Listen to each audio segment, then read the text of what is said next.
Hi, everyone. Before this episode gets started, I feel like we should say that recently there have been some serious allegations against two of the lead actors in this, and any praise that is directed towards either of them is purely for the film and the character, and does not mean we condone any of the actions that they're being accused of in real life. I feel like we should just put that out there because it's a serious thing. Yeah. No, that's out there.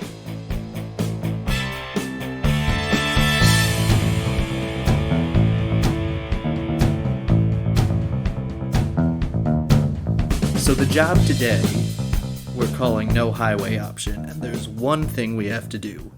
Get in, answer the one question that applies to every piece of cinema.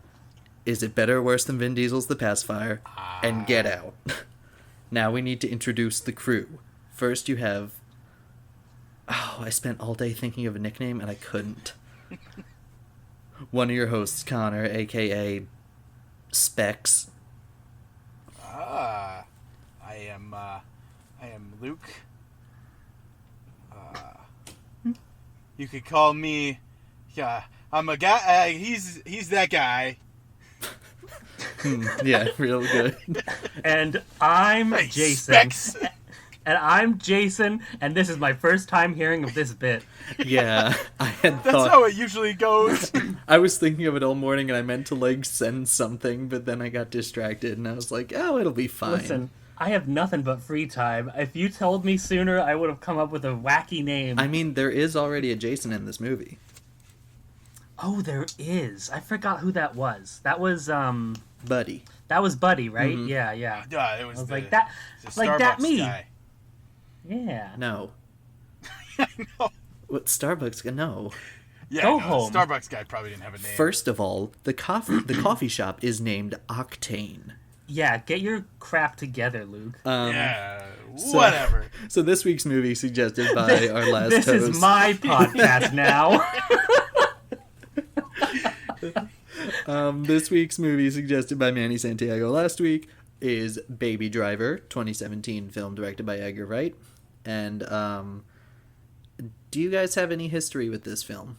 Okay, so this is my first time I've seen Baby Driver, and I was really fucking excited because I love Edgar Wright. I love all of Edgar Wright's films, or at least all the ones I've seen. So that's where I was coming from when I saw this. Luke? I saw this in theaters, and I really liked it, so I was excited to watch it again. I saw it in theaters, and it became my favorite movie of that year. And then it was like the first steelbook that I ever bought for a Blu-ray player, and I've watched it like 1,000 times. I love it so much. Good. It's good. Yeah. I mean, I also was worried watching it that it's really a very visual thing, because as Manny said last week, the whole thing is kind of shot like music videos. Things are going in time with the music in the background, so we're gonna try to talk about it as best as we can. Good thing though, even if we breeze through Baby Driver, Jason has told me that he has a lot of Pacifier thoughts for us. Oh my. Everyone, ladies and gentlemen at home, I gotta tell you, this is my first time watching Pacifier as a 25-year-old man, and holy crap, I have pages of notes. You wait, folks. We'll This get is going to there. be a lengthy boy. Oh, yes. Now, I'm gonna, if I may, start off by giving you guys my thoughts on Baby Driver. I found it disappointing. Really? Yes.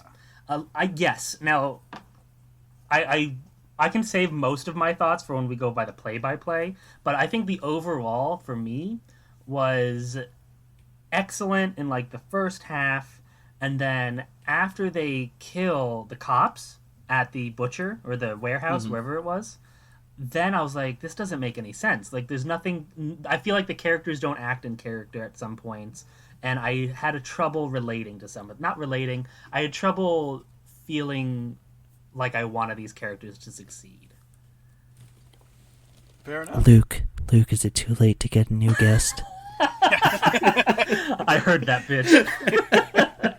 I'm sure I could find somebody near the library on a bench. Like here's what I'll say. Sir, Honestly, can you come here for me?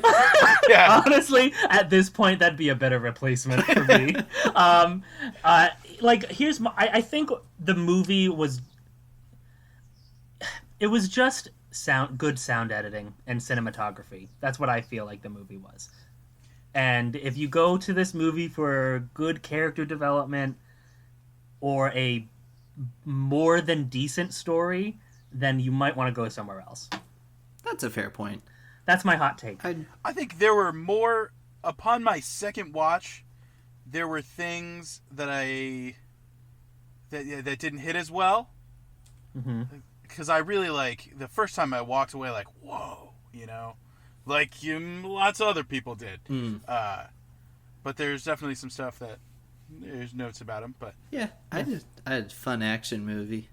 Oh yeah, it's a shit ton of fun. I don't want people to misunderstand me. I had a lot of fun watching this movie. I was like, holy crap, the music is going, and these people are funny, and it was pretty cool. But overall, Do we want to get started going bit by bit? yes. Yeah. All right. Does anyone else have studio logo notes? It's Because I've got 2. I actually do. Yeah. I did not take notice of that. Number Enlighten one, me. it's TriStar again. Second week in a row. Ah, yes. My note about that was Connor is wrong about horse. And while we were getting ready in the beginning, I was like, fuck, what did that mean? What was I writing? And then it took me a second and I caught up. And it was, listeners, if you've been around, last week, Connor went on a whole jumbled up thing about how TriStar doesn't make many movies. No, I thought I looked it up during the episode and was like, oh wait, I'm wrong. They're releasing this, and this. You did. Yeah, so But we... you don't need to act like you were right because I told myself I was wrong. Oh, it's a Pegasus. Yeah. I just looked it It's a up. horsey. But it's cool that the when Sony does their little thing now and it has the little bing, it was neat that thing, the bing noise extended for a very long time to sound like ear ringing because it's tinnitus. Yes, I have picked up on that musical cue throughout the entire movie. I was super pleased with it. Also, as a tinnitus guy, You're a tinnitus guy? one with tinnitus. You have tinnitus? Yeah, Oh. I do, yeah. I didn't know that. Yeah, I didn't know that either. Yeah. I mean, exactly. You didn't know it because it hasn't, affected my life to a place where I need to wear headphones everywhere I go. Because it's just a little ringy. Well, there's I know, probably it's a levels movie, of severity. Yeah.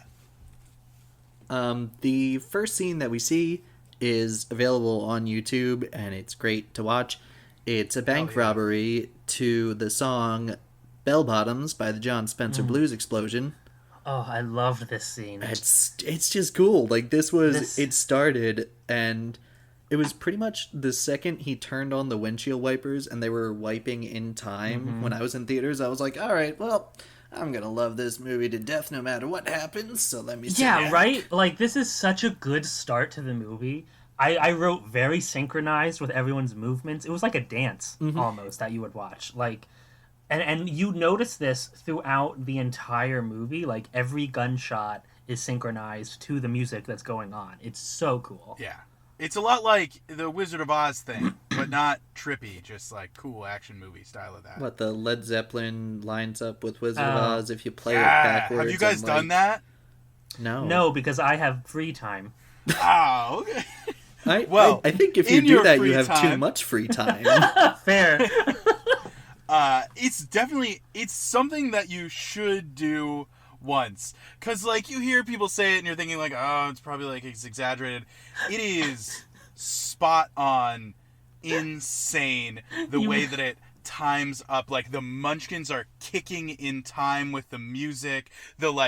The bell in Money is happening in time with stuff. It's so cool. I love that one Led Zeppelin song where the guitar solo is happening and you hear the lead singer in the background go, look really close, there's a munchkin hanging himself.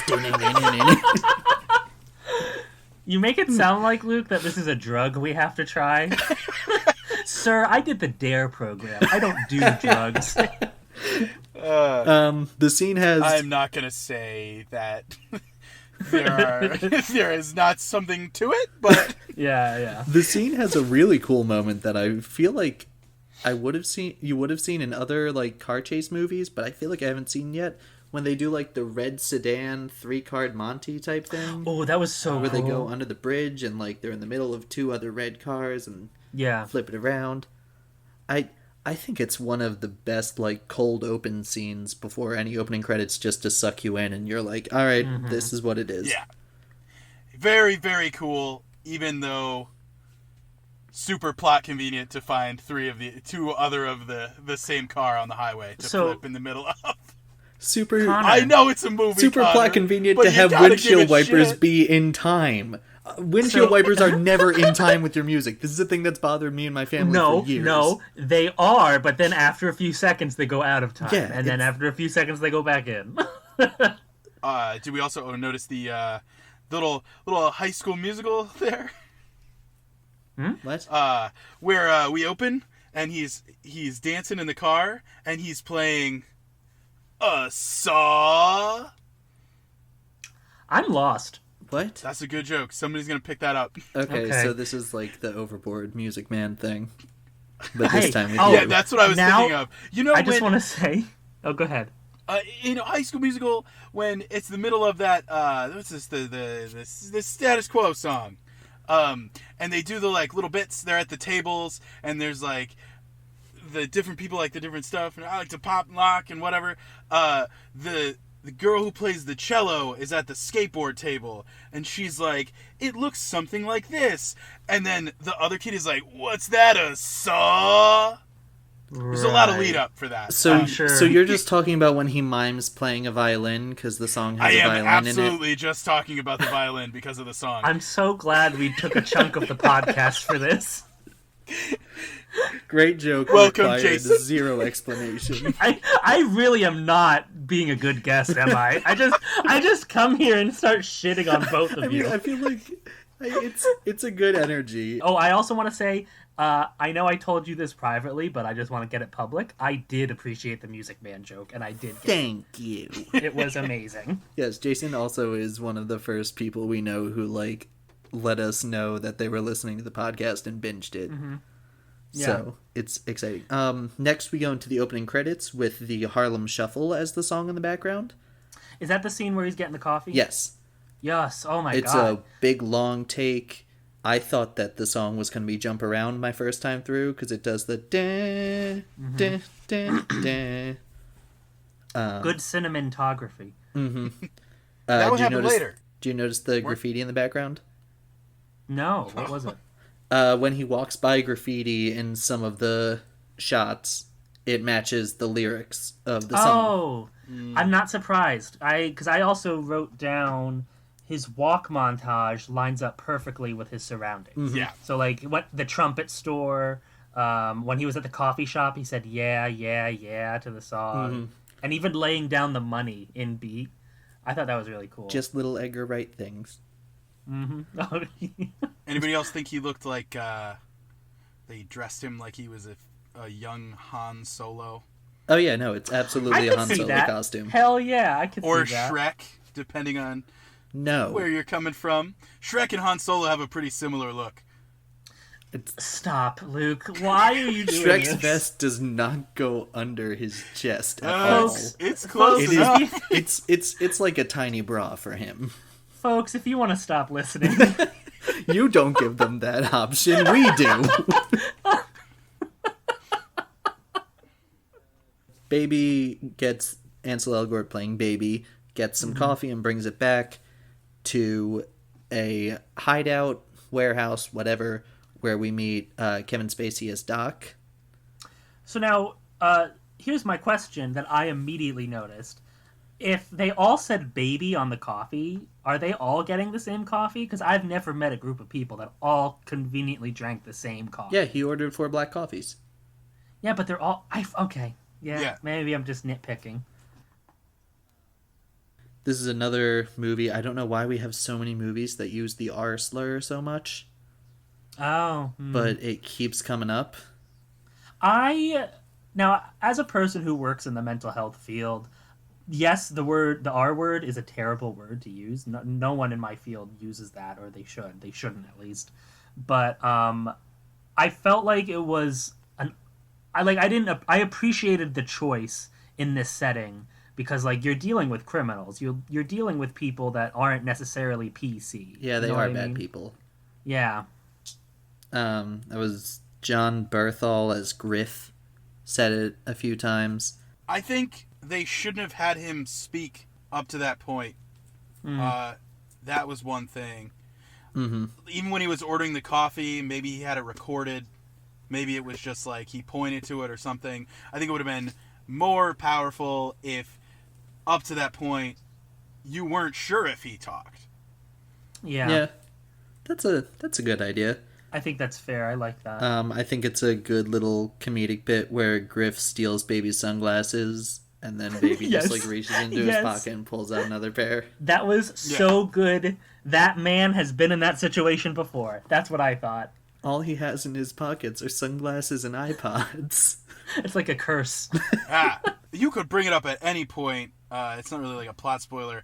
I think the iPod product placement is ridiculous in this movie. I mean, Yeah. they're kind And I know, Connor, you're fully on that team, but What? Team Apple, Team iPod. No. Oh God, please don't fight. What? I don't know. I don't know where you got that. I don't know where you got that thought, but like, it's not like it's kind of just because they are the standard MP3 player. Yeah, Like but it would be it would be weird if he pulled out like a Zune and I can't even name another one, like a JVC MP3 player. something that you don't know the name of, man. All right, Luke. How about this? What if he just had a bunch of iPads? How about that? Would that make you feel better? Wouldn't Huh? that would be the same thing, though. Also, Yeah, but more comedic. Also, Apple really Just huge iPads everywhere. Apple really influences the film industry because when talking about Knives Out, Ryan Johnson was like, "Yeah, wasn't allowed to use an iPhone because he's the villain. Villains can't use iPhones in movies." Wow. That's apparently a thing. Wow, this is what a time to be alive, Yeah. huh, folks? Yeah, this is totally safe and not corrupt on anything. Griff Any has measles. Griff has a good line. You're either tough as nails or scared as shit if you ain't talking. Which one is it? I like that line. That was good. We also meet John Hamm is Buddy and With his young man haircut. yeah. And Ariza Gonzalez is Darling. They're both very good. And her name is Darling. Oh. We find out that Baby owes Doc money because as a child, Baby stole his Mercedes and crashed it. Right. And we cut back and find out Baby has a foster father named Joe, played by C.J. Jones. So, if I may back up to the point of where we learn that Baby has this backstory with Doc. So at that point in the movie, I was really excited. I was like, "Oh my gosh, the stakes have just been raised." You know what I mean? And that's Right. how you make a good action movie. You want to raise the stakes. I say as someone who's never studied film, but quick disclaimer. But I feel like where the movie goes with it is kind of disappointing, and I just want to lay that seed, that thought for later. It does cut. I do get what you're saying, how their character arc looks like there's going to be some kind of thing with it, and it kind of just flatlines when it's like, oh, but like, we have to get the real big bad out here. Yeah. I get what you're saying with that. But yeah, and then we meet the foster father, played by C.J. Jones. He's a deaf character, and he's played by a deaf actor. I thought that was awesome. That's great. That's cool. Yeah. Pretty rad. Did you guys notice that the TV channel switching was foreshadowing like his backstory? You have Yes. like a couple channels about kids growing up. There's one bullfight where it says something and the bull still stands. Well, I noticed that. it's not just that. He says the lines directly later in the movie. Yeah. Oh, he does. I didn't even notice that. Well, Monsters Inc. is called out by Kevin Spacey. Yes, I remember that. Later, when we meet JD, and he says something about, I have a tattoo on my neck that says hat, used to be hate, but Yeah. employment. Baby goes, how's that working out for you? Same as Brad Pitt does in the Fight Club clip. Mm-hmm. When asked about his kid later and asked about his age, and he's like, you're 4, and the kid's like, I'm 8. He goes, they grow up so freaking fast. It's complicated. And So yeah, I didn't even notice I'll that. get to the bullfight thing later, because I noticed the bullfight thing in the theaters, and I was proud of myself. I think I know what you're talking about, and we'll get there. We find out here also that Baby records music and does some, like, analog mixing of it to make songs. Okay, everyone, let's tag ourselves. Which one do you think you are? Oh. I picked Mozart in a go-kart. Oh, did you write down all of them? Because I did not. I No, did not. you're good. I'm just making a joke. Um. I did write down a few that I enjoyed.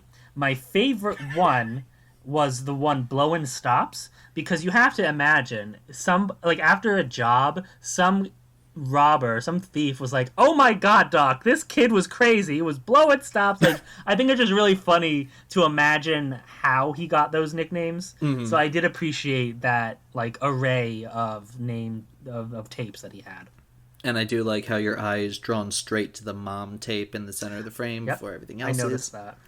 After this, we meet Lily James as... Jonathan. Mamma Mia, here we go again. Okay, that's what you were going for. I thought you were going to do something with her name. Deborah. I was about to say... I was like, we need to set aside 2 minutes to get all of our Deborahs out. It's Deborah. I want to ride west on I-20 with nothing but a car I can't afford and music, Deborah. God, I love Everybody Loves Raymond. Huh? Everybody does. Everybody. Anyway. She's a waitress at a diner. They hit it off well. They have great chemistry. She introduces him to a song that's B-A-B-Y, Baby. I didn't write down the artist. And we find out Joe, like some deaf people, can feel the music vibrations to listen to music. Oh, I loved that. And that's so great. cool. Yeah, that was a good inclusion. But the B-A-B-Y Baby time is interrupted for job number 2 with the new crew. We've got Eddie No-Nose, formerly Eddie the Nose, Amazing. who's played by Flea from the Red Hot Chili Peppers, Oh, huh. who was also Donnie from the Wild Thornberrys. Wow, that's awesome. JD, who puts the Asian in Home Invasion, I wrote that down. Holy That's a shit, good I line. loved that line. and Bats, played by Jamie Foxx. Oh, can I just say I really liked Jamie Foxx in this He's movie. good in it. Yeah, man. He is I very feel like good. Jamie Foxx is underrated. I mean, he has an Oscar, doesn't he? He should have more Oscars. Didn't he win it for playing Ray Charles? I think he did. Also, everybody on The Masked Singer guesses Jamie Foxx when it clearly isn't. Really? That's where you... Yeah, it's weird. Everybody... I- My family and I have this inside joke when we watch The Masked Singer where, like, it's not a true season if they guess Jamie Foxx. Like, they always guess Jamie Foxx. I still can't believe Weird. that show not only exists, but is a hit. But, like, Yo, it's a great I'm show. not going to go off on that. That's a separate podcast. It's a great gag. As we mentioned earlier, JD had a tattoo on his neck that said hate, but for employment opportunities, he took the E and turned it into a hat, so it says hat. Let me tell you, boys, I'm a sucker for a good hat. That was good. No-Nose kind of reminded me of Pauly Shore for a minute. He's got the hair. In the least flattering way. He's got a very Pauly Shore hairstyle. We have a good explanation of tinnitus as just a hum in the drum. I couldn't stop thinking of Archer. That's how you get tinnitus. We get a transition into Baby Sunglasses, which is cool. That's all my note was. I just put sunglass transition is cool. This movie is cool. It is. Like, this movie would be the kid in high school that you want to be friends with, but you can't. You know what I mean? Because they're just that cool. You're just 2 worlds away. Yeah. So the dress code for the job is to wear Michael Myers masks. And Yes. so Still my JD, favorite joke in the movie. it's a perfect yeah. joke. JD goes out and gets Austin Powers masks. Yeah, baby. One of them says, yeah, baby, in the back Yeah, when they're that- excited. yeah. Yeah. They go to rob a bank, get out, and are trying to escape. Baby notices that someone is bleeding on the ground, and he starts to have some morality and a guilty conscience, and he accidentally hits a car of a pissed off Marine with a lot of guns. Yeah. Yeah, did they ever explain who that was? It was a pissed off Marine with a lot of guns. Supposed to be just some guy. But he has stuff like, you can't just get a little Uzi, you know? Like, there's... Maybe that was Edgar's commentary on America. Yeah, but I feel like there's a better way of... Well, maybe, who knows? File that away with, like, how good the tape recorder works and the specific sounds it records. Yeah. I was like, oh, who the hell is this guy? Is he a plant? Is he a cop? Like, right. I was kind of genuinely excited to see where this plot thread would go. And then I didn't realize until you guys just mentioned it, that was never followed up on. It's a plot hole. So while he's chasing after them and the police are chasing after them, he, like, totals his car and flips it over a hill. Right. And then a little bit later, you see just video footage of him in a hospital. Oh, wow. On a TV screen. Like, it's real quick. Oh, okay. Excellent follow-up. It's kind of one of those things where it's like, when you're in this life, everyone could be out to get you, maybe? I don't know, man. Like, this is one of my issues with the movie. They set up a lot of awesome things, but they don't deliver on it. Either they don't deliver on it, or it's not followed through to the best that it could have been. Does that make any sense? Yeah, no, I get you. Yeah. I think there's some of that. I disagree on the characters, though. I thought it was a pretty cool reflection of, like, almost something Godfather-esque of... That's something that people, when they talk about, like, why you needed the third Godfather movie, even though it was a terrible movie, a lot of people talk about how it finishes the story, because it almost seems like at the end of 2, it, like, glorifies this life, and it seems like everyone gets away free. And I think that complete unraveling of all these characters that we're introduced to in the beginning, like, almost, we see Darling and we see John Hamm, and they seem really, really put together. And then Bat shows up, and he seems totally insane. And you're thinking, oh, well, it's just this one isolated guy.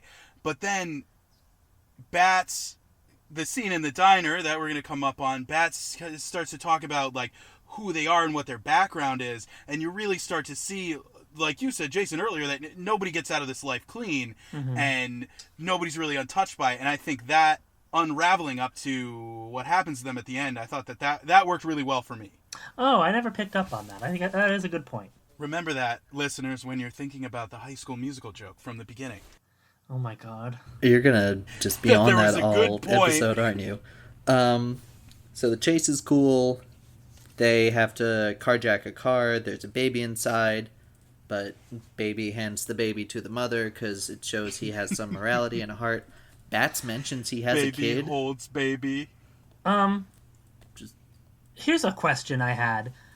Like, presumably, we can assume that Baby has had, like, I don't want to put a number on it, but, like, hundreds of jobs before. Like, so many. Ever since Doc says he was a teenager. He was a child. He's been on so many freaking jobs. So we can all assume that. Why is he getting a morality compass now?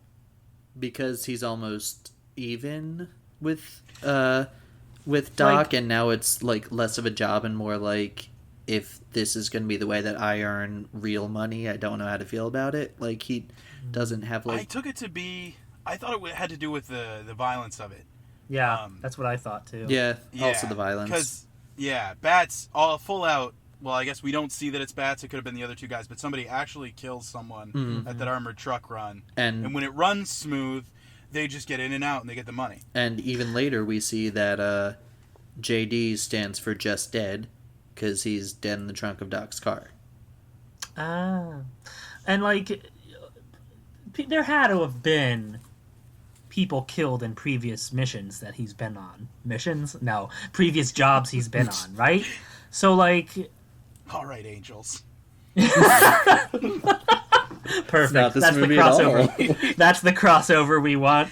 But like, I guess that's my question. Just why now?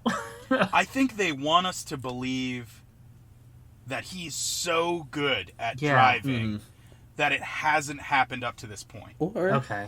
Which does seem a little unrealistic for how many jobs he's done. Yeah. Baby is becoming a man now. He's Babby. thinking for himself. Babby is mad now.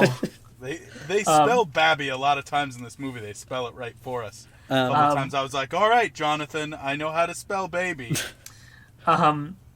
But like, there's only your driving abilities are going to be only so helpful if you're not in the bank that's being robbed. That's Right? true. Like, don't worry, guys, we're not going to kill anyone. Let me do donuts in the parking lot. Like, what?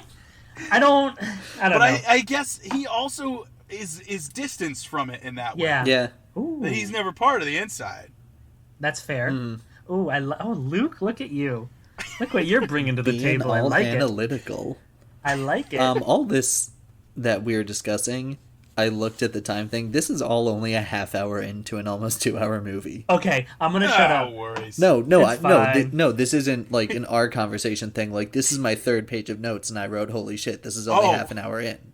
Oh, I thought you were telling us to shut up. No, so we can no, keep no, going. no. This is fine. Yeah, we're like midway down page 2. We for see me. Doc give Baby driving gloves, and when Baby's like, "Oh, him and I are even. I'm done with this life," he throws the gloves away. Yeah. So, what did they ever explain what gloves those were? They were just those his driving mother's? gloves, Okay. So like again, what? It was a I don't know gift. why. and I guess. to show that, and then him taking them off to show like, "No, I hate this guy. I'm Well, done." I don't I'm like. good. I don't know. I felt like the time. I feel like I'm complaining a lot, so let me know if I'm That's part of Yeah, it. that's- dude. that's right. part I of it. guess. Like the time they introduced the gloves, I was like, "Oh, is this important? Were those his mom's? Whose gloves are these? Are we gonna figure it out?" And then like a couple scenes later, he's like, "Fuck this life, I'm done." He throws them out. Like, apparently they were nobody's gloves. It was just supposed to be a symbol, but I feel like that symbol was not portrayed or like represented very well. Yeah. Well, I think Doc really like has a paternal thing. Yes, Oh, he definitely does. He wants. I picked up on that. Yeah. Which I mean, it did, I guess, win over at the end. But Ooh, you know what? We didn't even talk about Baby's childhood trauma. Oh yeah. Yeah. His I wrote all this stuff down. his Oh my gosh. parents died when they got in a car accident. And I yes, think it's because of that bowl cut.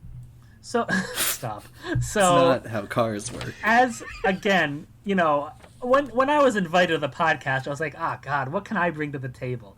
And I thought to myself, well, you know, I work in mental health. Maybe I can bring a mental health perspective. And then I was told it was Baby Driver, and I was like, "Oh God, I hope there's something in this movie." And I found it, and I latched onto it. So here's what we got. I picked up that I'm going to make you guys listen. I'm so interested. So we you know, obviously he has some sort of childhood trauma. He was there when his mom and dad died in a car accident. So then we learn later that his dad was abusive, right? I don't know if we're at that point in the movie yet. There are vague It all is flashes that same later. flashback. Right. So we have an abusive dad. Baby's very eager to please.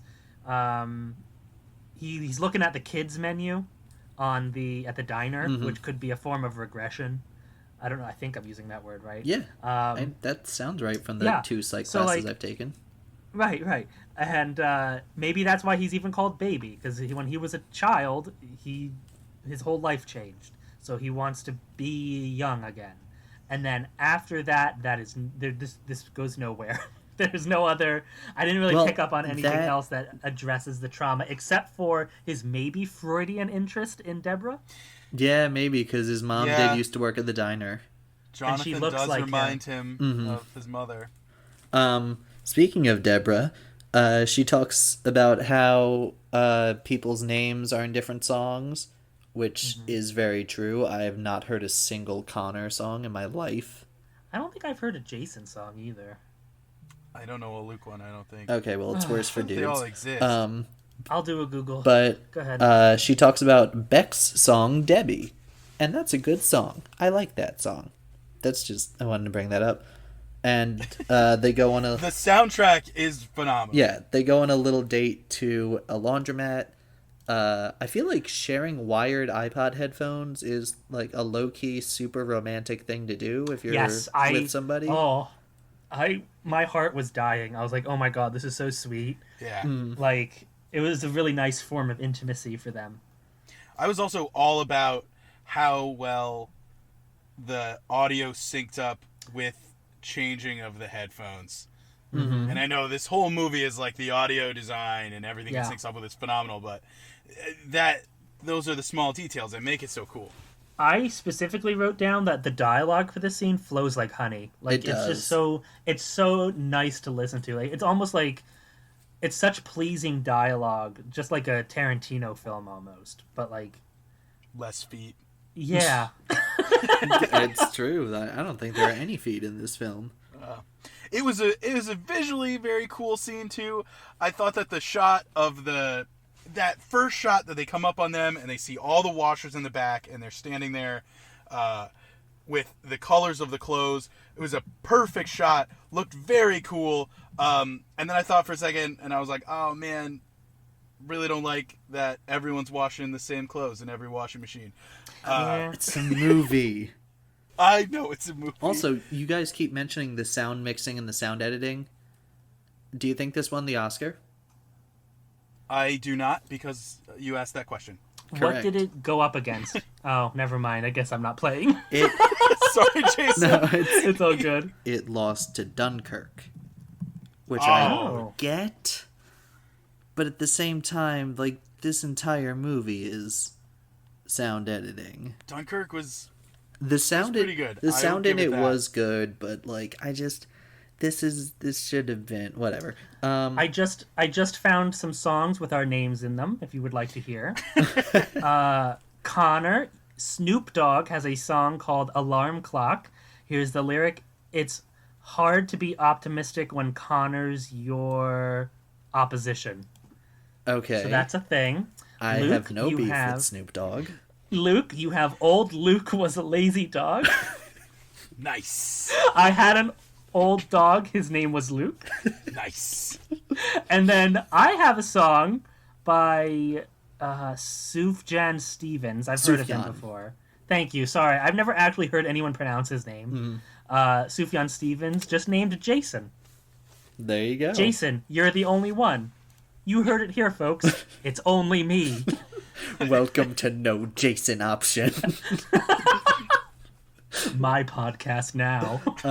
We see Baby get a job at Goodfellas Pizza, and he deliver fast because he drive fast. Good I pizza, man. love that scene. He just walks in and then he crosses. He's in his uniform. I kind of wanted a little more pizza shenanigans. I'm not gonna lie. Yeah. He bought that car.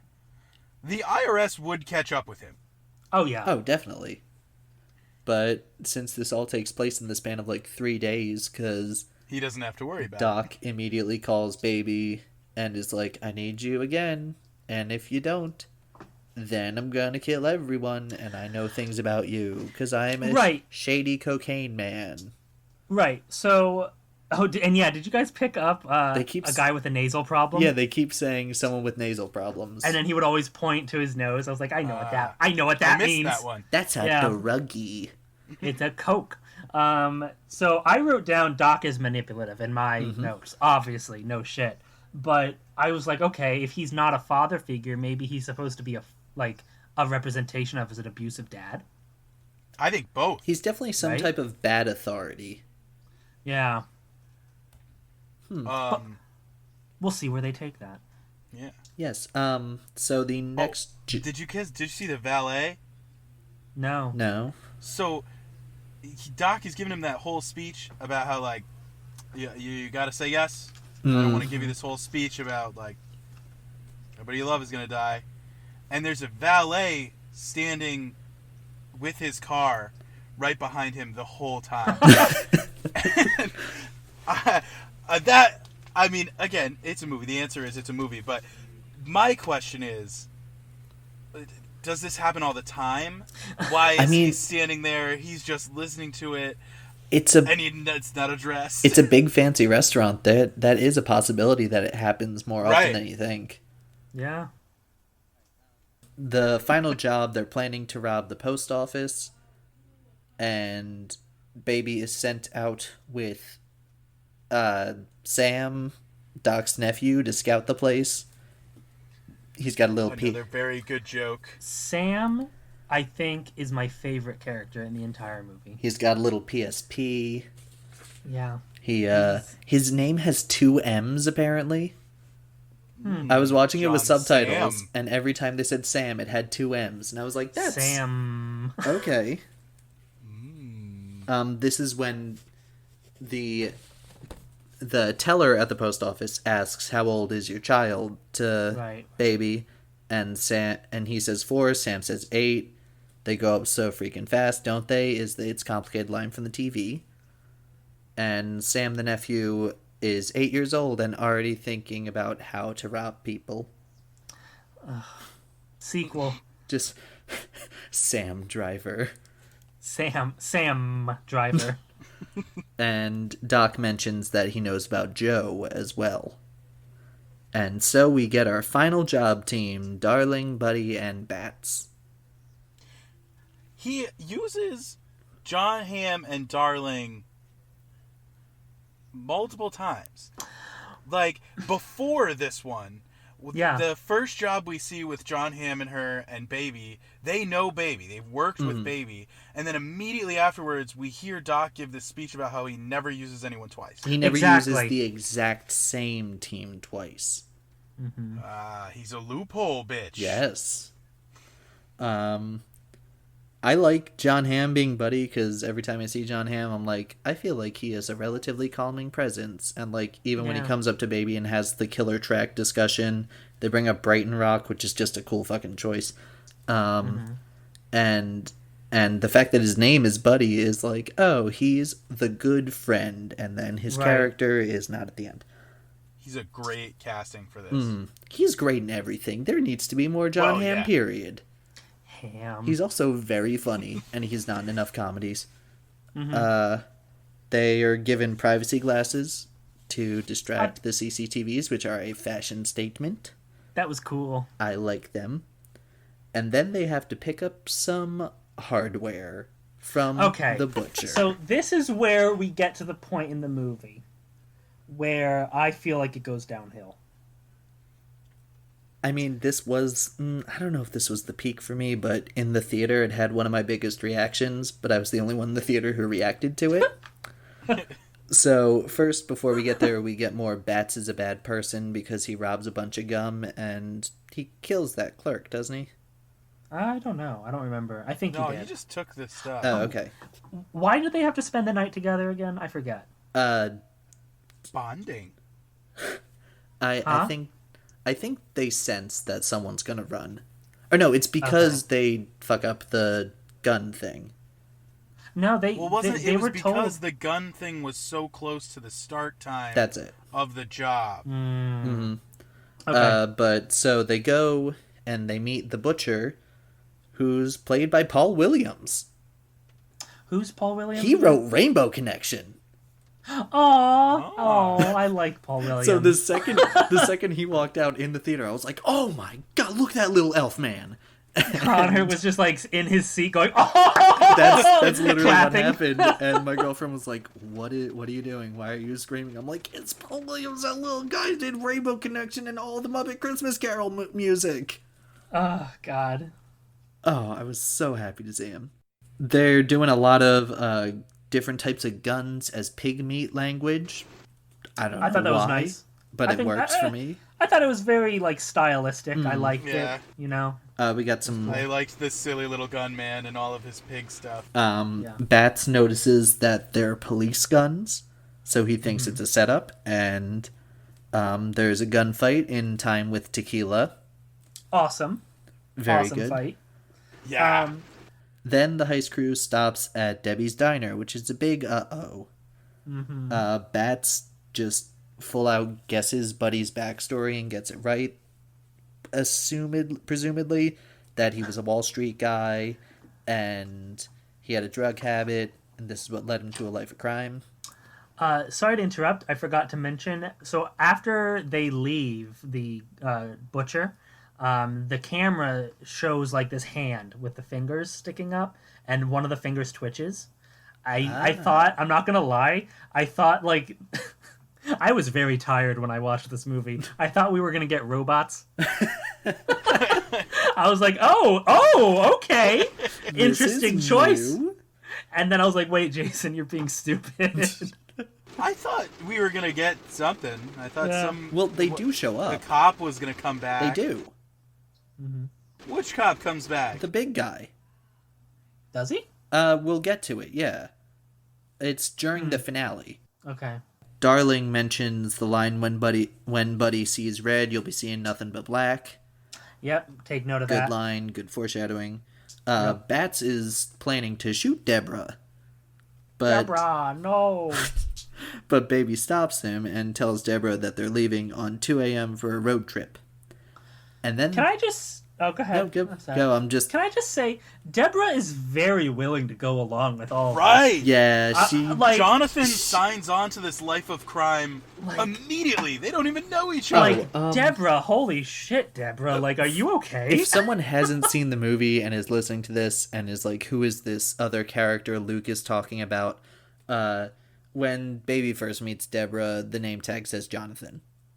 Oh, right. It's sort of like if you worked at the Disney parks, never forgot your name tag, you would be forced to be Chris from Orlando for the day. Is that a thing? You'd Yeah. always be Chris? That's funny. Yeah, no, every time I would go, like, I went last year and I, like, saw someone with Chris from Orlando and I just went, you forgot. And they went, no, my name's Chris, asshole. They knew what happened. We find out that the cops that were shot were all of Doc's cops. They were dirty and on his payroll. Uh-oh, no bananas. Uh-oh. There's a random dream sequence of, like, black and white babies, like, wow, me and Deborah in a 50s car riding off together, and that... I love the movie, Looks like but his that was mother. not necessary.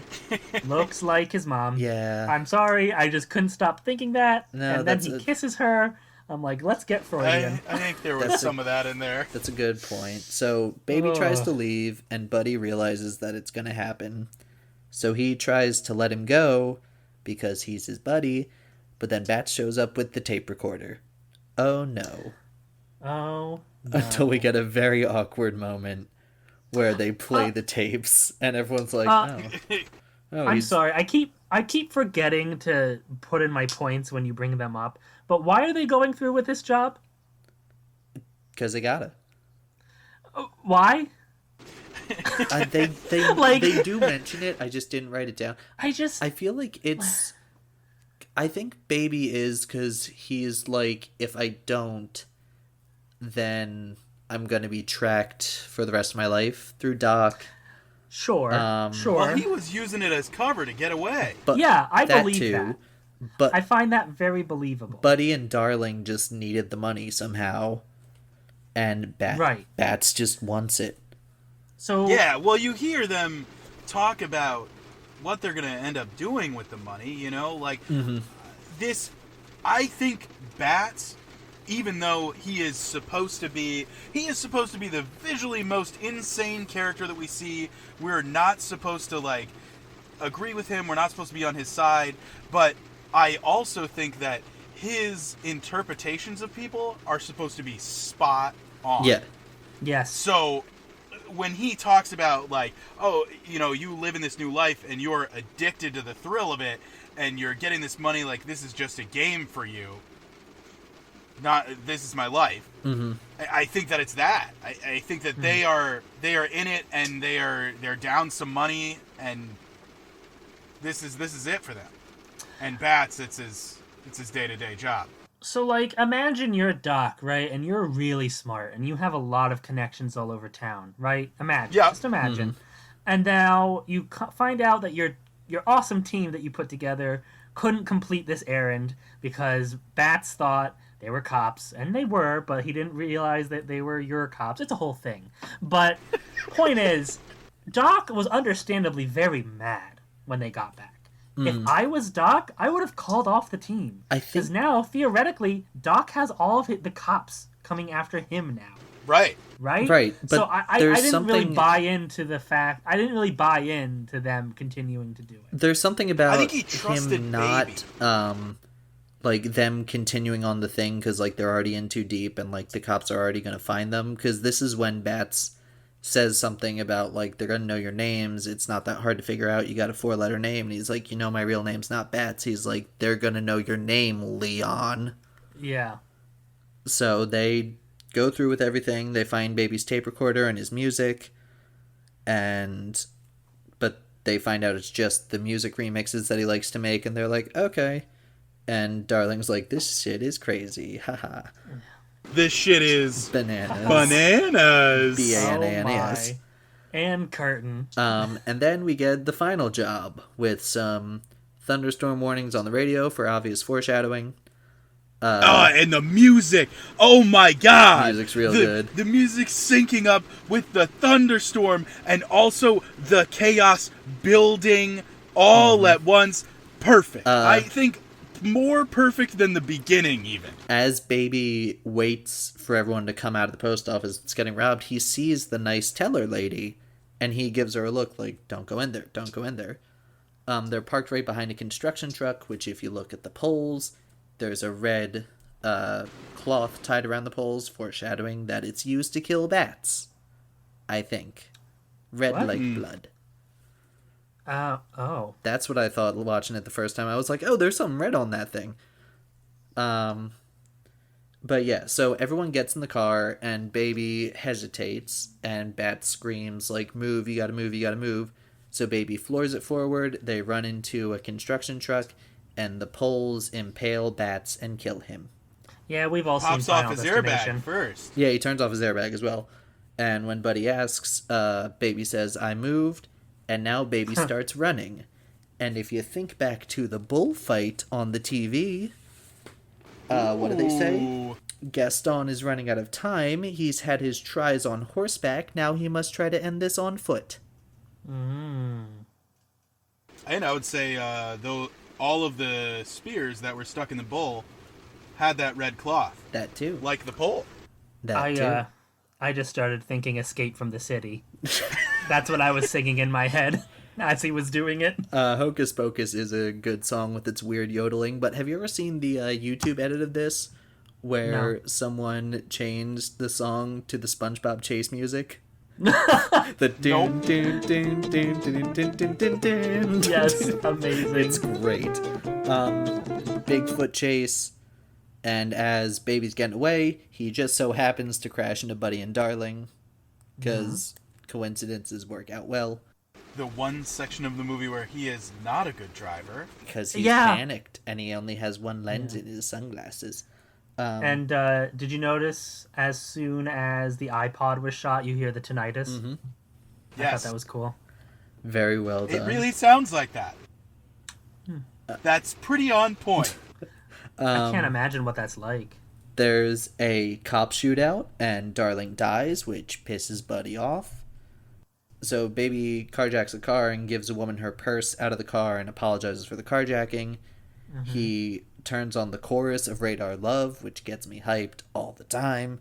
And he goes home knowing that the cops are after him, drops off Joe at an assisted living home, and then A sweet scene. it's a good, Yeah, that was sweet. it's a good breather too. 'Cause And then he Batmans him. pretty much, yeah, he just disappears. Yeah. And then at the diner, Baby goes to make sure Deborah's okay, and Buddy's there. And cop comes in to use the bathroom. Baby ends up shooting Buddy and runs away with Deborah. They carjack a car of youths. He goes back and re-meets Doc, and he says we're friends, we're a team, and he don't feed me any more lines from Monsters, Inc. It's Sam's favorite. Knew I recognized it. And then after that, doesn't Doc start helping him, right? Yes, this is when the cops pop back up. the elevator doors open and the three guys charge at them with guns. It's the Okay. first big The cop. same guys. Yeah, Okay. that's why he says bananas, because that was Got it. Doc's code word. Oh, I didn't pick up on that. Okay, fair point. It Edgar happened Wright. really fast, because I didn't register see it you. until this time. Yeah. And then Buddy comes in with a stolen cop car. The lights are red on his face. When Buddy sees red, you see black, and he's blasting Yeah. Brighton Rock. Baby in the car forces Buddy backwards off of the parking structure, and the car falls down and explodes. And there's like a 1 second glimpse of a car door handle Yep. being pulled, so it's like, okay, that's how he survived. Yeah, I yeah. remember in theaters just being like, why isn't he fucking dead yet? I got so here I got a little lost as to why Doc decided to help Baby, because I thought you wouldn't reasonably Doc should be really mad with Baby because Baby is the reason their heist failed, Yeah. right? And I feel like it's very out of character for Doc. I think it's like it Right. all goes to shit, and his soft spot for him is like too prominent. And also with Deborah, he sees Deborah there, and he's like, "Oh, this is a kid who's in love." Like, "Oh, Yeah, but Doc also threatened to kill kill Baby and everybody that he loved earlier in the movie. yeah." It's So, like- it's a very quick change of heart. And I that think did it's not translate it's well that for me. paternal threat. I think it might also be like everything is done. Like the rest of my life is screwed. I might as well help one person out, maybe. I don't think it's in character. I don't know. Maybe I'm missing something because I know a lot of people really like this movie. I get what you're saying about it, and it is a worthwhile point, but I feel like there is some explanation that I can't think of right now. Sure. Yeah, for me it works on the lens of like the paternal thing and the relationship that he has as a reflection of his own abusive father. Yeah. This is another abusive father figure who we see him. Yes, he is his lucky charm, and yes, he sees him do it as like a tool to do these jobs, but he also sees it differently, at least some amount. That's where I think like the driving gloves as a gift are important to establish like that sliver is there. It's not redeeming to him as a person, but it's there. But if it didn't work for you, it didn't work for Yeah, you. it's Yeah. to each his own. Buddy mentions that Baby took the one thing that he loves away, so he took what Baby loves away, his hearing, so he shoots once on each side of his head, deafening him. That was heartbreaking Yeah. to me to see because I was worried. I thought at this point in the movie, I thought like, oh my god, is he going to be deaf now? Like, is he going to lose his hearing completely? Realistically, I think he would have gone deaf, but Right. I don't think they wanted to go that dark with it. Deborah and Baby get away until Baby's arrested, and it's kind of nice as they're driving away. Deborah plays Baby's mom tape, and you see Baby feel the vibrations through the car. Yeah. Yeah. And so Baby goes to jail, but he gets 25 years with 5-year parole because he helped so many people in life, and he's helpful in prison. He's constantly surrounded by a reminder of his mistakes because everybody has Department of Corrections doc on their back. Oh, smart. I didn't pick that up. All right, Edgar Wright. All right. So, I like it story-wise, and I didn't, obviously I didn't want anything bad to happen to Baby. Like, I'm in with him. But I couldn't help but look at it, and especially look at it right now and be like, man, this is it. This right here, what's happening, even to the extent of him in the courtroom with the judge, and the judge outright is like, he's a young kid, he made a mistake. Yeah. And all of the testimony is like, he's just a kid who made a mistake, and he gets out of jail in 5 years. And Yep. the testimony And I for was how like, wonderful ooh. this white boy is all women Yeah. and people of color. Yeah, But I mean, it is a It's- movie. I know that it is a movie. That's still a thing Yeah. that doesn't read very well. Also, I but like picked up on that that's- too. I just didn't know how to put it. But that's kind of in. That's kind of just as part of the script, because do you know what? I don't know if this is true or a rumor, but you know what Edgar Wright's original cast he wanted was? no. No. Michael Douglas as Doc, which is cool, and John Boyega as Baby. Oh, Oh, dude, don't tell me that. Don't tell me there could have been a John Boyega could've version. been interesting. From what I've read, it could have been a. From what I read, it was like Ansel, John Boyega, and Logan Lerman were the three. I don't know the third name, Uh, but I do know John Boyega. Percy Jackson, the Ah. perk of being a wallflower boy. The 13 Reasons Why kid, No, that's a different kid. I or think. is that a different kid? I think it's a different kid. They look similar though. But like John Boyega would have been really cool. There was only Yeah. one perk of being a wallflower. Most people forget that. And the last scene, Deborah writes Baby a postcard, and we find out that Baby's mom, big fan of the Sega Genesis. She named him Miles after everyone's Oh yeah, favorite fox. yeah. That's when Escape from the City got really loud for me. You know, his full name is Miles Baby Prower. Oh god. And they drive off into the sunset while Simon and Garfunkel's song Baby Driver plays. The end. So, I guess to sum up what I think the plot was weak, but the writing and action was able to keep going. Like I found myself being like, this is out of character, and then like, oh my gosh, cool car scene. Like I forgot all about that awfulness, that gripe that I had. So that's my take. You kind of have the exact feelings on this as I do about The Greatest Showman. I was not a fan. This is not the right time for it, but I also was not a fan of Greatest Showman. For me, it was just like story bad, characters bad, movie bad. If Ooh, we, music sequence. Story If bad, we characters get that bad, one at music some sequence. point, we should all come back as a team to shit on that together. I would love to be invited if Well, you'll have me. You heard it here, everybody. Watch, it's gonna be in like 2 episodes, and he's just gonna pop right back I'm in. back! It's Jason's podcast again! All right. Do we want to go over the criteria, or do we want some Jason Talks the Pacifier first?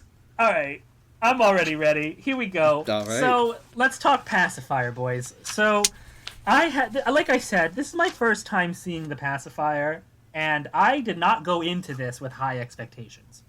Which I think is how you should go into the Pacifier, right? Like, it's just fun. What year did this come out? 2005. I was in 5th grade. Me It's too. a 2000. Yeah. I was in 6th grade. Yeah. So like it's a 2005 movie. Like it's not gonna be good. Some quick overall notes. Brad Garrett. Whoa. Huh? Whoa. Well, that's what I thought. That's what I thought, Luke, my boy. But here we go. Come on this journey with me. First of all, Brad Garrett wants to fuck Vin Diesel. Can we just say? Can we just say? So, some of my notes in the beginning, I would die for Gary the Duck. I love the Peter Panda dance. That was very cute. And it comes back in a great way. Let me see. Okay, so at one point in the movie, I was like, wow, Vin Diesel's character is, like, really masculine. And then I was like, wait a minute. This movie's about toxic masculinity. So here we go. All right. And it is. So, like, you can directly compare Vin Diesel's character to Brad Garrett's character. They are, what I say, foils of each other, because they're both hyper masculine, but Brad Garrett's character definitely suffers more for it, right? Mm-hmm. So throughout the movie, I was trying to look for like a character arc that Vin Diesel himself goes through, and I was like, he's a very flat character. He's not very dynamic, right? It's kind of just from going like, I have to watch these kids to I want to watch these kids. But I think that he goes from not being a very dynamic character, but by the end, I would say he's a dynamic character. He directs a musical. Okay, fine, and we all know that's really hard, so good for him. But, like, I don't know. If there is a dynamic change, it's like that. It's not much.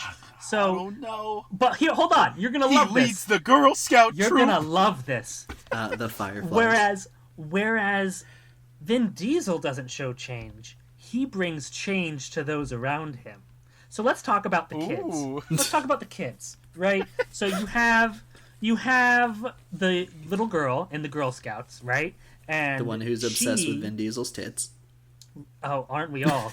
And she is taught by Vin Diesel how to defend herself, which is a stereotypically masculine thing, fighting, right? Mm-hmm. So you have this more feminine activity, and then you have this more masculine activity, and Vin Diesel smushes them together.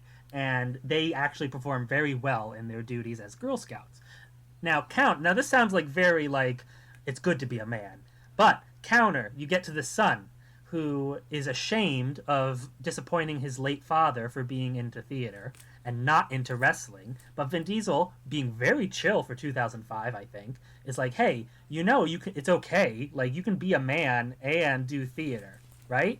So, Yeah, and now you have change in the son, where he's coming to terms with the fact that doesn't have to be toxically masculine all the time. He can be in theater and still be confident in who he is as a man. I'd just like to say Disney reused this plot line 1 year later in Tim Allen's The Shaggy Dog.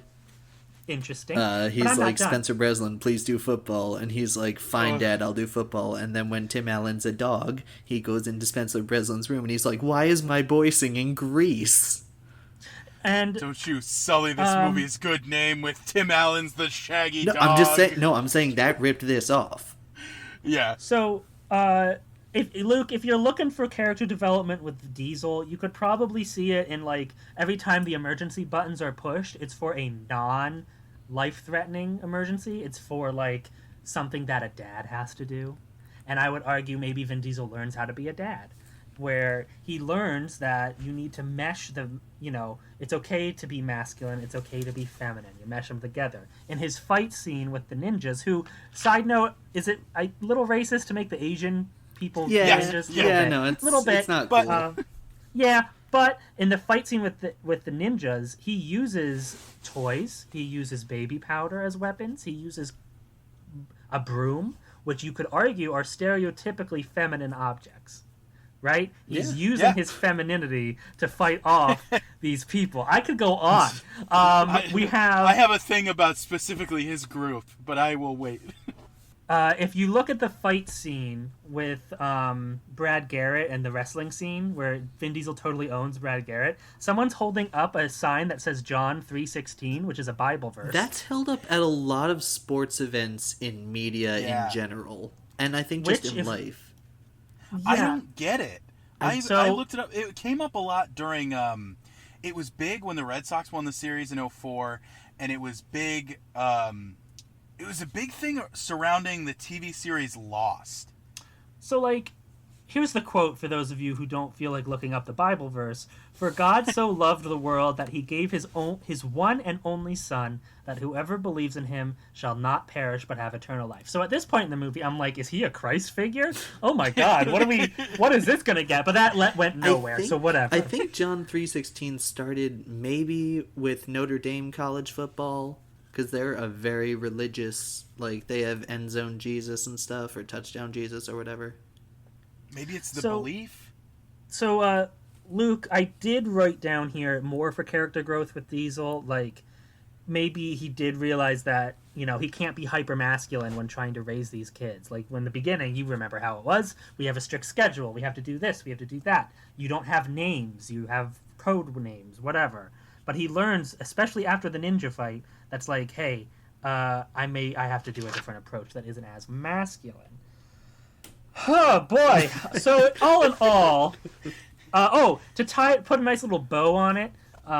Two things: the pacifier is the name of the movie because he uses that move on Brad Garrett. A pacifier is for babies, so that might be a bit of a stretch for the masculine approach. But the best final cherry on top bow I could use to wrap this movie is comparable to Mary Poppins, in that they are Mary Poppins figures. Mm-hmm. Mary Poppins does not do character development. She's practically perfect in every way. And Vin Diesel is also practically right. In every way. So their jobs in their respective movies is to enact change in those around them. Yeah, they're And- brought to broken homes of chaos and just bring them together. Just like Maria von Trapp In the Sound in of The Music. Sound of Music. For those of you who can't see this, Jason just very dramatically took off his glasses. Like, I don't know, guys. Like I said, it was a Thursday night, and I was like, all right, I gotta get this over with for the podcast. And I was like, holy crap. It's fun. This is a fun movie. And there are definitely some themes here. What does it mean to be a dad? What does it mean to be masculine? What does it mean to be feminine? Like, obviously, I can't really make those themes work for the younger children.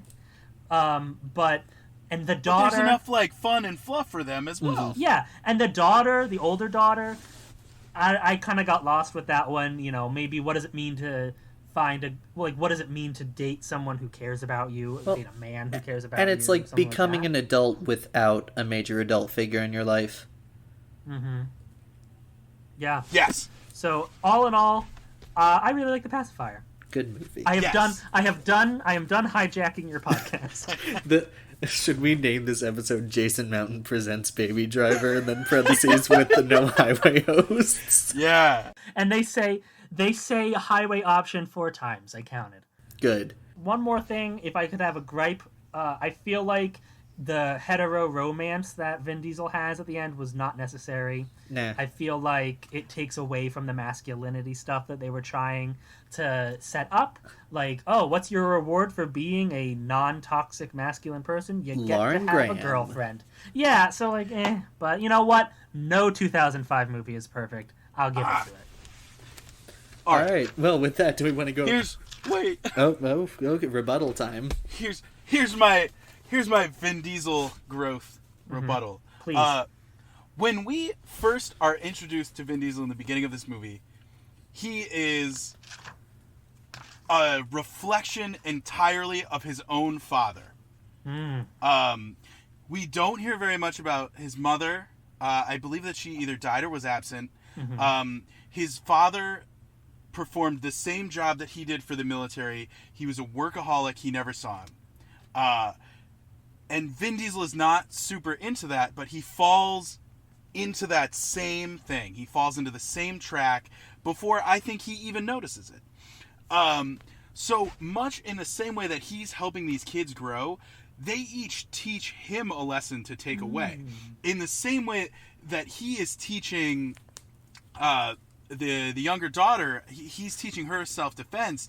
She is teaching him that there is this power in these places that he doesn't see this power initially. And in the same way that the son is going to, he's going to drop wrestling because it doesn't matter. Vin Diesel is seeing the same kind of things. And the daughter, I would say that I have a gripe with that we didn't follow it through all the way. Not to say that she like needed a second love interest, like, because I don't think that she really did, but I think that had an arc. There was like even with her and with her dumping the shitty boyfriend and with her learning to drive and deciding like I am good enough to do this. Boy it's very kind of much turns like into car with her arc. Yeah, but it's very much a self-worth and knowing that you're capable and knowing that you're good. And some of that is good for Vin Diesel as well. And like you said, he is learning how to be a father in a way that his father never was. And so I think that Lorelai from Gilmore Girls, Heather Graham, Lauren Graham. Yes, I know. presents potential. Presents potential for this family that Vin Diesel at the beginning of the movie never could have had. I also think it's super, super cool that, especially for that time, that Brad Garrett is not the shitty principal of this school. Brad Garrett is the shitty vice principal to the much more reasonable... Yes. And it's acknowledged, too. Like, yes. the principal is and like, she is don't mind also him. a former soldier, which is something we weren't always hearing all about. They have all of that connection there. she is the first one who is like, oh man, so you're really like way over your fucking head here, pal, huh? And they share that. I'd just like to... I love this movie. Before we get to the criteria, I'd just like to add one more very important thing. Funny when Vin Diesel go diving for poopy diaper in Chuck E. Cheese ball pit. Yes, that was Woody funny. Woodchuck, but funny. Poopy diaper Connor, on a funny. scale of 1 to 10, how done are you with Luke and I going into the pacifier? No, it's not that. It's just it was a lot more than I expected, and I'm just like, Yeah. This is just fun for me. I have so many notes on it. I took more notes than I thought I would. I took more notes on this than I did on Baby Driver. Take that, 21% on Rotten Tomatoes. Yeah. All right, Connor, take us away. That's way too low. Like 21% critic, 59% audience is too low for a fun film. All right, the criteria. Back to regular episode. How's the soundtrack? That's a Baby Driver. Baby Driver, in case you forgot. Yeah. I think Baby Driver's soundtrack is better. Yeah, well, you wouldn't. Yeah. The movie wouldn't work if the soundtrack wasn't killer. Yeah. Where does the lead actor Ansel Elgort land on the dieselometer in this film? Now, we all know it's going to be a Fast and Furious, but which one? I have never seen a single Fast and I Furious said movie. Fast and Furious 4. Oh, boy. Ooh. Oh, God, I've never seen a Fast and Furious movie. Quick, to Google. I don't know. You don't have to. You can pick another Vin Diesel movie. That's cool. Oh yeah, no, you can pick any of them. My brain went, everyone's going to say Fast and Furious because cars. I also did pick a Fast and Furious. This movie is very heavy on just the idea that Antlers Elgort, I know I said it wrong. Baby Driver is great. He is at the peak of his performance. He's doing it. And so I give this one Furious, or the Fate of the Furious, because that to date is every movie Vin Diesel's skills are functionally improving.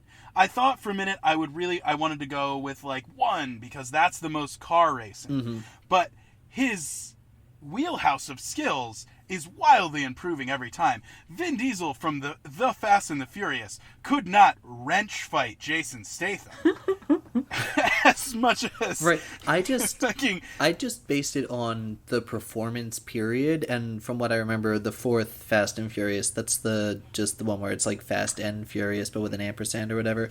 That's the one where like baby Ansel Elgort's fine in this, but he's a little flat. And like flat turning fun is kind of where the 4th Fast and Furious was for me. That's why I'd give him a Guardians of the Galaxy. Okay. Because Vin Diesel's Groot does not much to work with, but like he's able to use that creatively for fun. Like it's more fun. So like Baby is more of a flat character, but like he uses it. I don't know. You do man. get sucked into it, and you do relate to him seeing through his eyes. Yeah. That is good. Did I like it as a kid, or would I have liked it as a kid?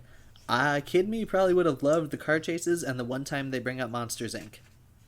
Yeah, man.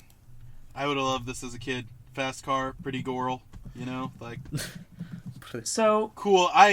It's always been canonical that Luke likes heist films. So like some of that. So I struggled with this question because I really like Edgar Wright's other films. Like Scott Pilgrim came out when we were in high school, so I don't know if that does not count as kid, right? We're talking elementary school. I mean, just younger. whenever you would Still never think seen kid. it. Scott Pilgrim's excellent. Scott I Pilgrim's highly so good. recommend it. And you know what? Like, if I've read the comics too, it does a decent job of like smushing all of them into one. Anyway, but I also really like Shaun of the Dead, and that was when we were in 4th grade. Yeah. Yes. So I know I would have liked Shaun of the Dead, but I don't know if I would have liked Baby Driver. Okay. I don't know if I hope that answers it in a way. That's fine. There aren't a lot of wrong answers. Yeah, there's Jason. really it's no a lot of wrong. opinion-y But stuff. my anxiety says otherwise. We've never fully attacked anyone on this show for liking or not liking a movie yet, except for Not yet. Unless it's the pacifier. I was gonna say, except for maybe when we spent most of Kangaroo Jack being like, "This is dog shit, Corey. I'm sorry." What has the director gone on to do? This was actually Edgar Wright's latest movie. His next movie, Last Night in Soho, was supposed to come out in August, I think, but it got pushed back to next year. It's being described as a psychological thriller that might include time travel somehow.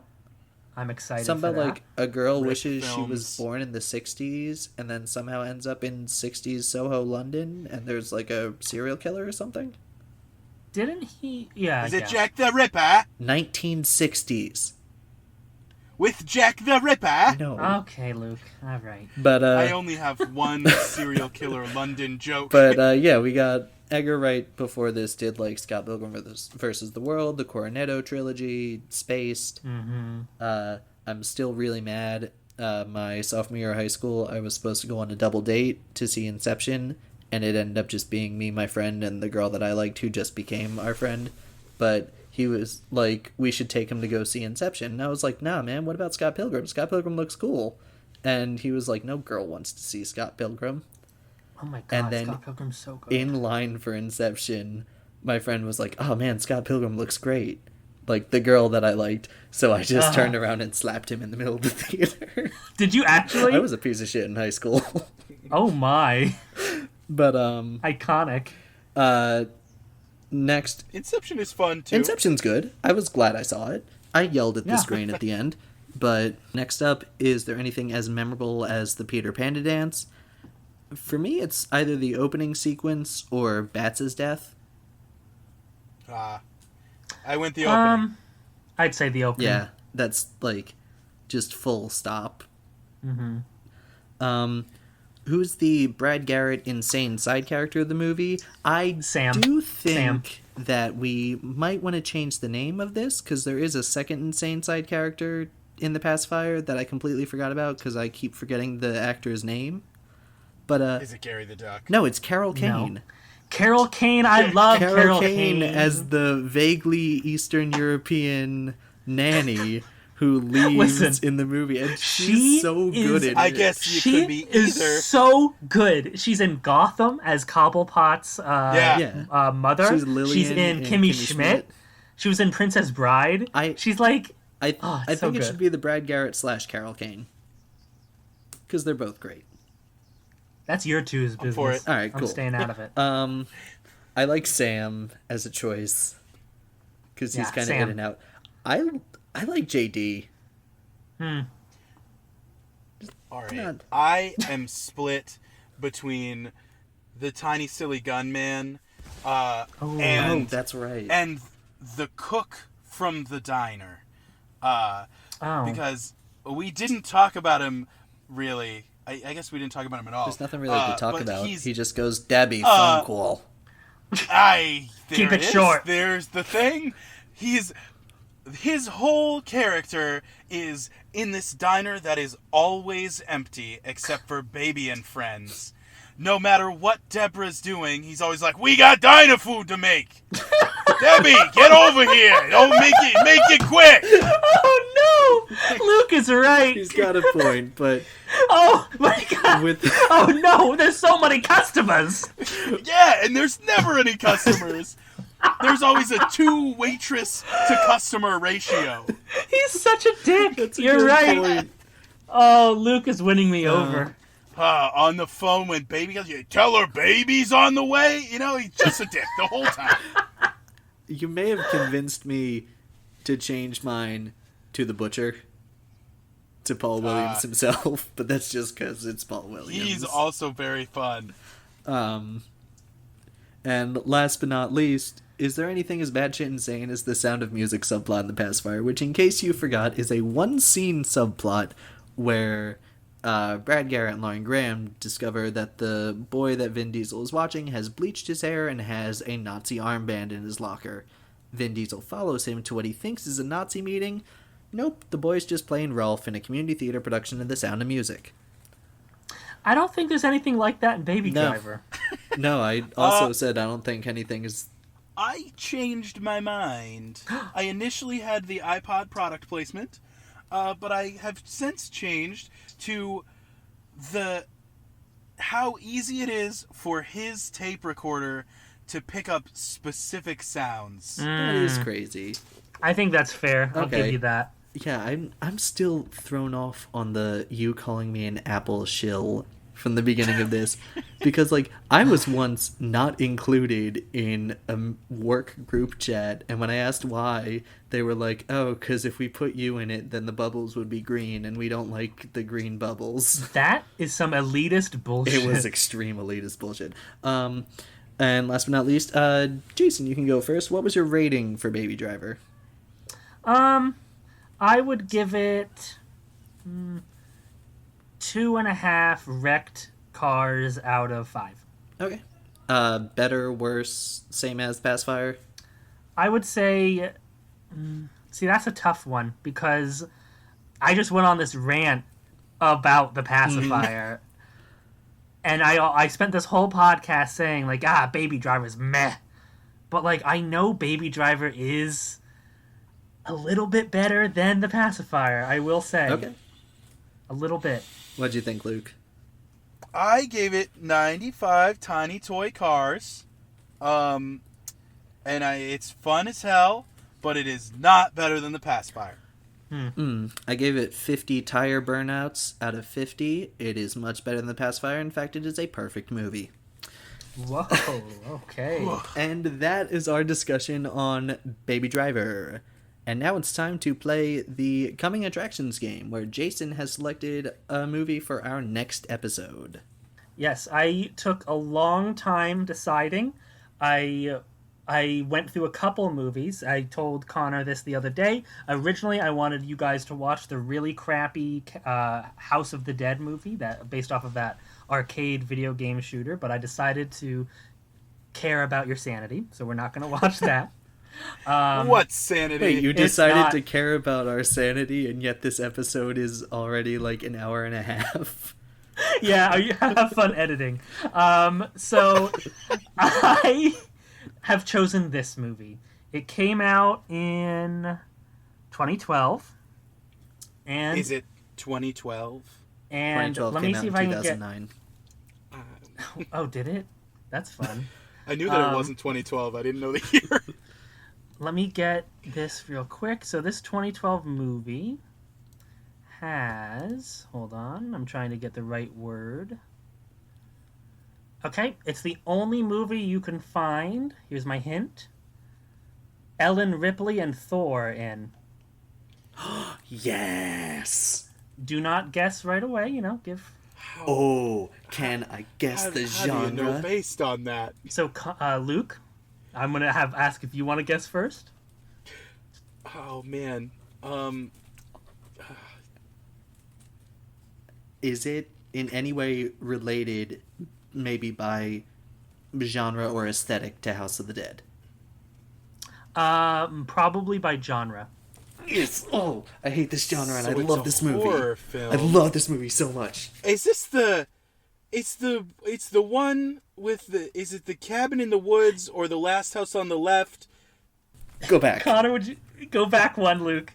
The cabin in the woods? It's Cabin in the Oh, Woods. my God. I gotta tell you, Oh, man. I wanted to pick a horror film for you guys because you guys haven't done that yet. But I know, Connor, you're not a fan of horror. But I love Cabin in the Woods, Oh. man. So I thought Cabin in the Woods is pretty tame because it's very much divided comedy and horror. Like it's very easy to divide those two, and it has Sigourney Weaver in it. So Oh, wow. Yeah. This is making up so much for how much I hated Running with Scissors. Having Baby Driver and Cabin in the Woods 2 in a row. Ugh. My thing with horror movies has always been, at a certain point, I don't know what age I was, but I was afraid of lots of stuff. Like I wouldn't go on amusement park rides, and I wouldn't watch horror movies. But at a certain point, I was like, oh man, they're just hilarious. Yeah. You know, This none of this is really happening. This one's Yeah. very hilarious. Oh, Luke. So Luke, now I can't see any of them any other way but funny. Luke, have you ever seen Cabin in the Woods? I have not yet. Ooh, You will boy. love this movie. I'm so excited. Well, while he turns on, Luke is recording from his car. I think we've mentioned in previous episodes. But anyway, thank you so much for being on, Jason. This is Thank a you for very having fun me. episode that's going to be a pain to edit, probably. Oh my gosh, I had so much fun. Feel free to cut out a lot of my pacifier rant. Oh, I don't want to. But what was the movie you said you'd have me back for? I forget. Greatest Showman. happens. If someone Yes, gives us please. Greatest Showman, If you do then- Greatest Showman, I am your man. I will be here to complain about. Well, I Right, was right. just thanking Jason for being a great guest on our show.